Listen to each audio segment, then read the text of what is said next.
এই দেখো মোরলা ফিশ আর এই যে চিংড়ি কি হবে দেখো, পরে তোমাদের দেখাচ্ছি, দাঁড়াও আগে কাটাকাটি হোক। এই দেখো ফিশটা নুন হলুদ মাখানো হয়ে গেছে, ভাজাও বসিয়ে দিয়েছি।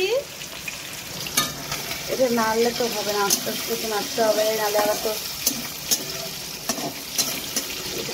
দেখো আমি একটু কাঁচা কাঁচা ভাজা পছন্দ করি, এর জন্য একটু কাঁচা কাঁচাই ভাজা করছি। এই সবজিটুকু কাটলাম, তারপরে রান্না হবে। কমপ্লিট হলো তরকারি কাটা, এটা দিয়ে ছোট ছোট এই মাছগুলো দিয়ে, মোরলা মাছগুলো দিয়ে আজকে একটু হালকা হালকা একটু ঝোল রাখবো, ছেলে খাবে তো। জিরে আর শুকনো লঙ্কা ফোড়ন দিয়ে নিলাম, তেলটা গরম হওয়ার পরে এই যে আলুটাও ছেড়ে দিলাম।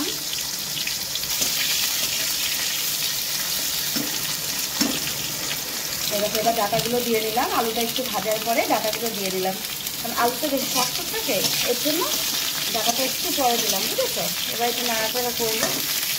এবার একটু জিরা আর একটু লঙ্কা দিয়েছি, কারণ এটা আমি বাটবো না, এটা আমার বর বাটবে, বুঝেছো, কারণ আমি পাটায় বাটতে অস্বস্তি লাগে। এটা তো একটু ভাজা ভাজা হয়ে গেছে। এবার বেগুন একটু কেটে রেখেছিলাম, বেগুনটা আবার দিয়ে দেবো।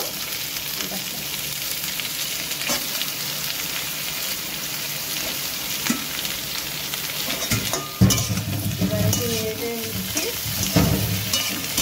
একটু ভাজা ভাজা করবো। একটু পরিমাণ মতো লবণ দিয়ে দিলাম, একটু টমেটো কেটে দিয়ে দিলাম। তো এবার একটুখানি ভাজা ভাজা হয়ে যাওয়ার পরেই আমি কিন্তু টমেটোটা দিয়েছি, কারণ হচ্ছে টমেটোটা তো নরম নরম থাকে, তো এগুলো তো শক্ত, ওর জন্য টমেটোটা একটু লাস্টে দিয়েছি। লবণটা দিয়ে নিয়েছি, হলুদটা একটু বাদে দেবো, বুঝেছো, নাহলে আবার লেগে লেগে যাবে, তো একটু ভেজে নিই একটু।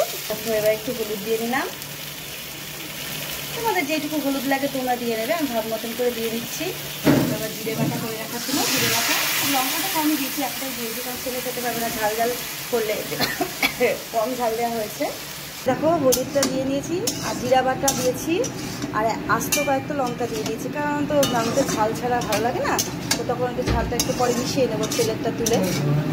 তো এই দেখো এই যে কষাচ্ছি, তারপরে একটু একটু যখন শুকিয়ে যাচ্ছে তখন অল্প অল্প করে একটু একটু করে জল দিয়ে নিচ্ছি, নাহলে লেগে যাবে তো। এই দেখো কষা কষা হয়েই গেছে প্রায়, দেখতে পাচ্ছ। এই দেখো একটু জল দিয়ে নিয়েছি, এই দেখো অল্প করে করে জল দিচ্ছি, একটু একটু করে জল দিচ্ছি, বুঝেছো।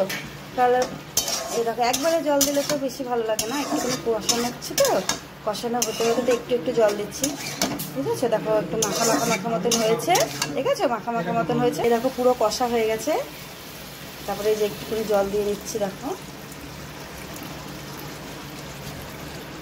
এই দেখো একটু জল দিয়ে নিলাম, ঠিক আছে। একটু নাড়াচাড়া করে একটু ঢেকে দেবো, বুঝেছো। তারপরে যখন একটু সেদ্ধ হয়ে যাবে তখন ফিশগুলোকে ছাড়বো, বুঝেছো। এই দেখো একটু বেশি করে জল দিয়েছি, কারণ আজকে একটু ঝোল ঝোল হবে, এর জন্য একটু বেশি জল দিয়েছি। এই দেখো ফুটেই গেছে ঝোলটা, ঠিক আছে, এই দেখো একদম ফুটে গেছে। এবার ফিশটাকে ছেড়ে দেবো, যেটা ভেজে রেখেছিলাম, মোরলা ফিশ আর কটা চিংড়ি। এই দেখো ফিশগুলো সব দিয়ে দিলাম, ঠিক আছে, একটু ফুটুক, তাহলে আমার রান্না হয়ে যাবে। ছিল এবার খুলে দিচ্ছি, দেখি।